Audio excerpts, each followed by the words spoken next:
ጤና ይስጥልኝ ተመልካቾቻችን እንደምን ውላችሁ አምሽታችኋል። በላይ በቀለ ነኝ። የኢራን ጦርነት ወደ አዲስ ምዕራፍ ይሸጋገራል የሚል ስጋት እየተሰማ ሲሆን ፕሬዝዳንት ዶናልድ ትራምፕ ኢራን የሆርሙዝን ሰርጥ በ48 ሰዓት ካልከፈተች የኃይል ማመንጫዎችን እናወድማለን ላሉበት ዛቻ የኢራን ጦር አስደንጋጭ ምላሽ ሰጥቷል።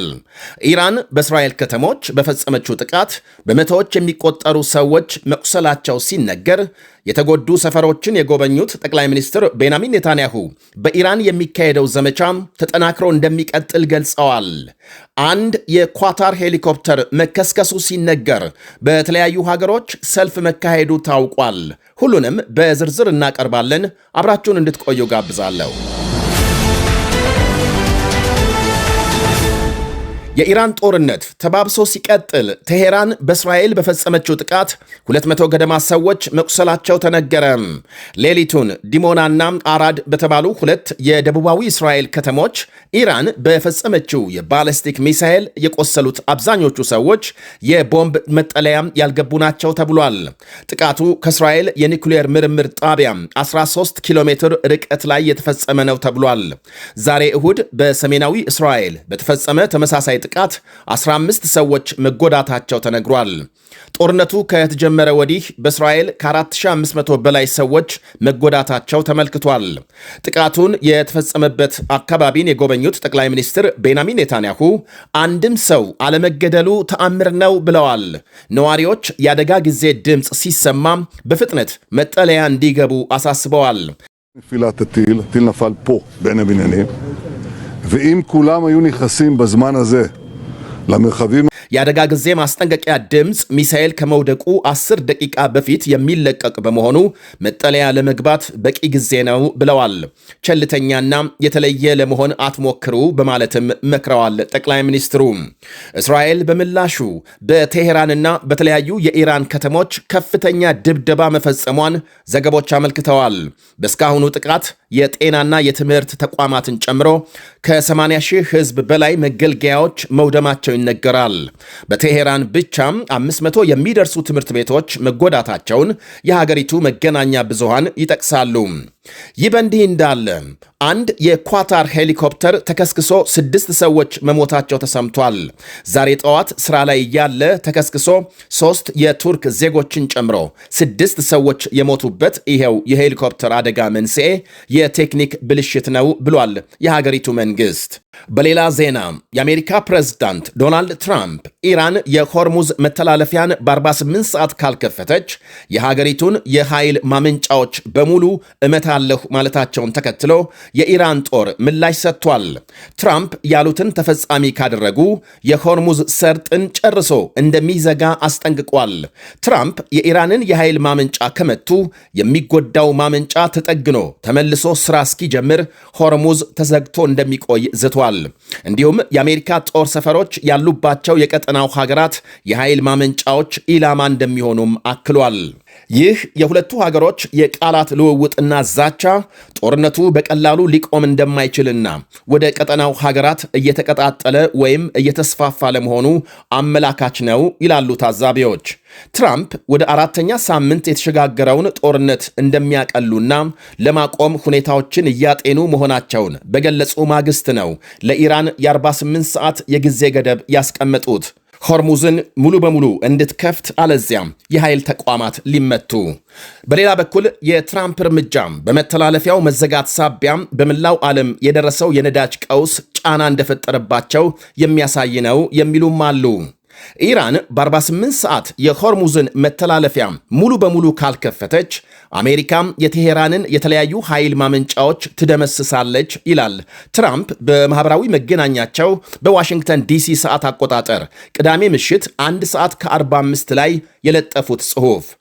ድብደባው ደግሞ ግዙፍ ከሆነው ማመንጫ እንደሚጀምር የኢራን መገናኛ ብዙሃን ዛሬ እሁድ ባሰራጩት ዘገባ የሆርሙዝ ሰርጥ ከኢራን ጠላቶች በስተቀር ለሁሉም መርከቦች ክፍት ሆኖ እንደሚቆይ አመልክተዋል።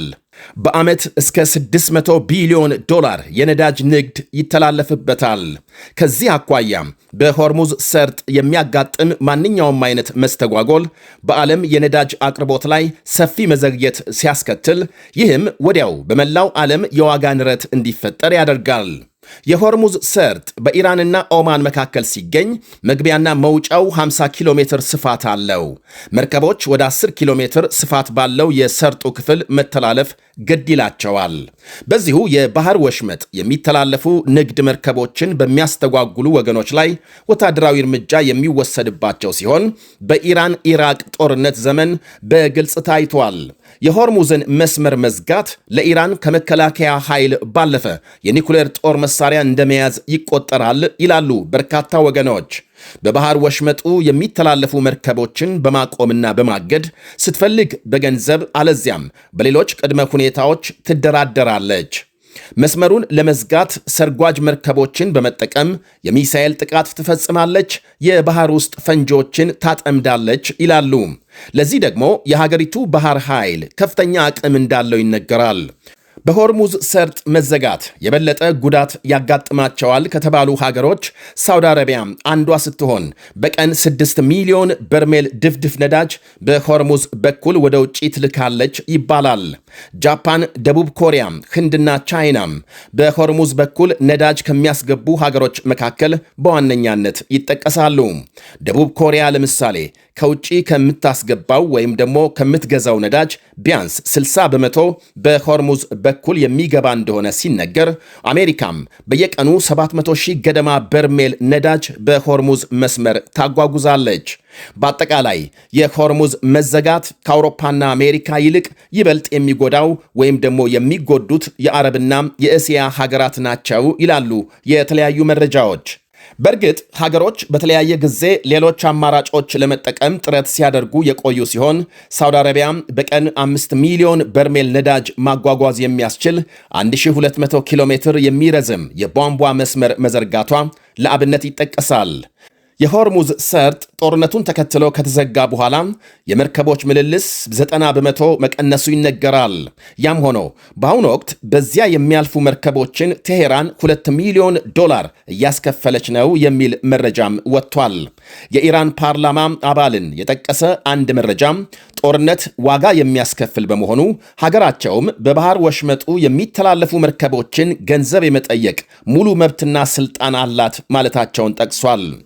በስካሁኑ የኢራን ጦርነት በመላው መካከለኛው ምስራቅ ከ4000 በላይ ሰዎች መገደላቸውና በ10 ሺዎች መቁሰላቸው ይነገራል። በሌላ በኩል በኢራን ከ2000 በላይ ሰዎች ሲገደሉ 1000ዎቹ ወታደሮች መሆናቸው ተመልክቷል። በሊባኖስ ከ1000 የሚልቁ ሰዎች ሲሞቱ በእስራኤል 16 መገደላቸውንና 4000 የሚደርሱ መቁሰላቸው ተነግሯል። ይህ በእንዲህ እንዳለ ሳውዲ አረቢያ በሀገሯ የሚገኙ የኢራን 2 ወታደራዊ አታሼና 3 የኤምባሲ ሰራተኞች ለቀው እንዲወጡ ማዘዟ ተሰምቷል። የሳውዲ ውጭ ጉዳይ ሚኒስቴር ዛሬ ባወጣው መግለጫም ወታደራዊ አታሼዎቹና ዲፕሎማቶቹ በ24 ሰዓት ከሀገር እንዲወጡ ታዘዋል። የሳውዲ መንግስት እርምጃውን የወሰደው ተባብሶ የቀጠለው የኢራን ጥቃት ዓለም አቀፍ ሕጎችና ደንቦች የጣሰ በመሆኑ ነው ብሏል። ወታደራዊ መኮንኖቹ እንዲወጡ ትዕዛዝ መተላለፉን ተከትሎ የሳውዲ መከላከያ ሚኒስቴር ወደ ሪያድ የተወነጨፈ 3 ባለስቲክ ሚሳኤል ማምከኑን አስታውቋል። ኩዌት፣ ባህሬንና የተባበሩት አረብ ኤሚሬትስም በተመሳሳይ ያለፉትን 24 ሰዓታት የኢራንን ሚሳኤልና ድሮኖች በመከላከል ሥራ ተጠምደው ማሳለፋቸውን ዘገቦች አመልክተዋል። ይህ በእንዲህ እንዳለ እስራኤል በሊባኖስ የምትፈጽመውን ጥቃት አጠናክራ መቀጠሏ ሲነገር በዛሬው ዕለት ብቻም በተለያዩ አካባቢዎች ባደረሰችው ድብደባ በጥቂቱ 5 ሰዎች መገደላቸው ታውቋል። በሌላ ዜናም ጦርነቱን በመቃወም በተለያዩ ሀገሮች ሰልፍ የተካሄደ ሲሆን በእስራኤል፣ ብሪታንያ፣ ጀርመን፣ ህንድና ስፔን ሰልፍ ከተካሄደባቸው ሀገሮች መካከል ናቸው። ሰልፈኞች ጦርነት ይቁም፣ ሰላም ይምጣ፣ ሕፃናትና ሴቶች አይገደሉ የሚሉና ሌሎች መፈክሮች በመያዝ በአደባባይ ድምፃቸውን እንዳሰሙ ዘገቦች አመልክተዋል። ከዚሁ ጋር በተገናኘ የቱርክ ውጭ ጉዳይ ሚኒስትር ሃካን ፊዳን የሰላም ጥረት የጀመሩ ሲሆን ዛሬ ከኢራን፣ አሜሪካ፣ ከኳታርና ግብፅ እንዲሁም ፓኪስታን ከሳውዲና ከአውሮፓ ህብረት ባለስልጣናት ጋር መነጋገራቸውን አስታውቀዋል። በሌላ ዜና የኢራን የደህንነት ሚኒስቴር ዛሬም ለእነ አሜሪካም ሰልለዋል ያላቸውን 23 ሰዎች ይዞ ማሰሩን ይፋ አድርጓል። ከተያዙት መካከል 15 የሚደርሱት የወንጀል ታሪክ እንደተገኘባቸውና ለአሜሪካና እስራኤል መረጃ ሲያቀብሉ እንደነበር አመልክቷል።